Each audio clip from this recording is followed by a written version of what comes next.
I could be the rain.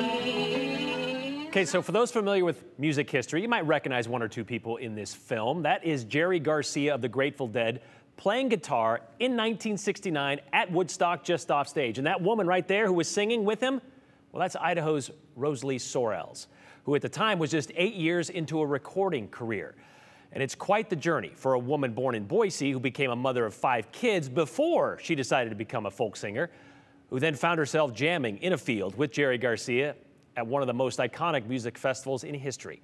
Was that the highlight of her career? Hardly. She still had 15 more albums left in her. The Travelin Lady, they called her. And after years on the road with those 5 kids, Rosalie Sorrels would make her way back home to the Idaho mountains repeatedly, where she lived out her later years in the cabin built by her dad in Grimes Creek. Well, that's where John Miller found her 25 years ago, a place where she stored a lifetime of memories woven into a tapestry of song and story. What sweet love have I come by on my last go round? I'm as much a storyteller as a singer, really. Oh, I love this place. The place where she grew up and left and eventually returned. I'm delighted to live here.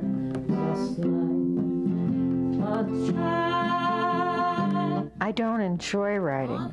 I have a really hard time doing it. I can't write a song on purpose just because I think I ought to. They come and bother me until I let them out.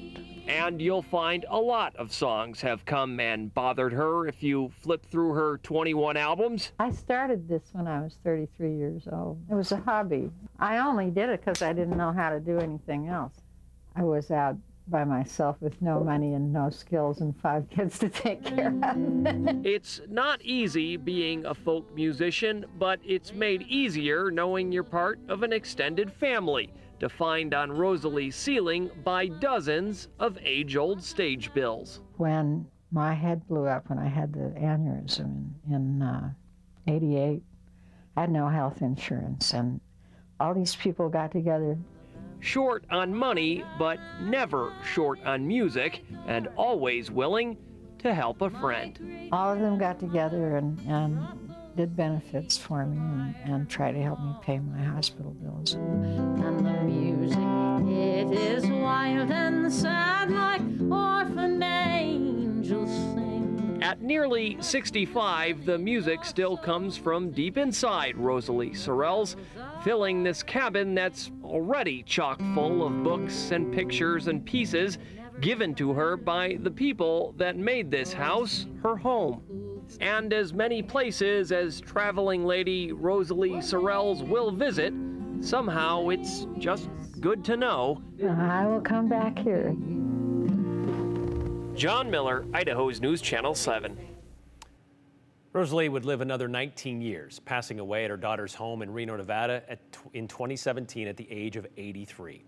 But a lot of her stuff, which you saw in that story, the stage bills, the albums, the personal letters, remained at her Grimes Creek cabin until recently. Well, now you can see some of Rosalie's stuff, a collection covering 50 years of an artist's life, including her friendships and her advocacy at the Albertsons Library at Boise State University. She caught the very end of that folk revival movement of the late 50s in New York City. That's when she really started with the Newport Folk Festival in the early 60s, where she was singing a lot of really traditional folk songs. And then it was the later 60s into the 70s and 80s where she started, becoming the singer-songwriter that she was more well known for. I used to live in a big fine house. Writing her own music, kind of 2 phases of her musical career. I am Stephen Hatcher, and I am the Folk and Traditional Arts Director at the Idaho Commission on the Arts. This is the Rosalie Sorrels collection.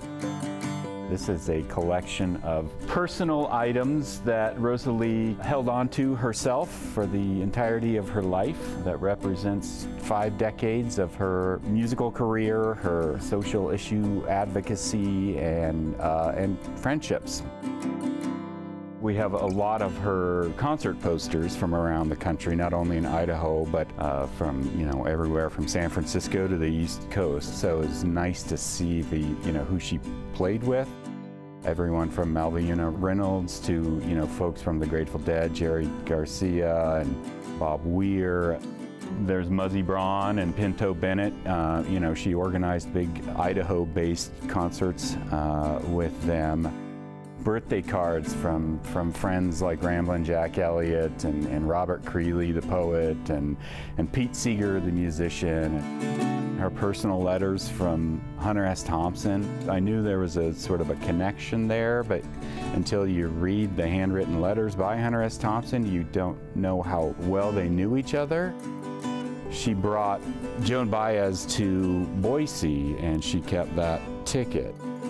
All her social issues, her women's issues, and conservation, political issues. Even though she spent a lot of time, on the road, touring and being with friends, she always returned to Idaho, and there was never any doubt that Idaho was her home and her first love. She's Idaho's matriarch of folk music. You can visit the Rosalie Sorrels exhibit right now at the Albertsons Library on the Boise State campus through the end of August.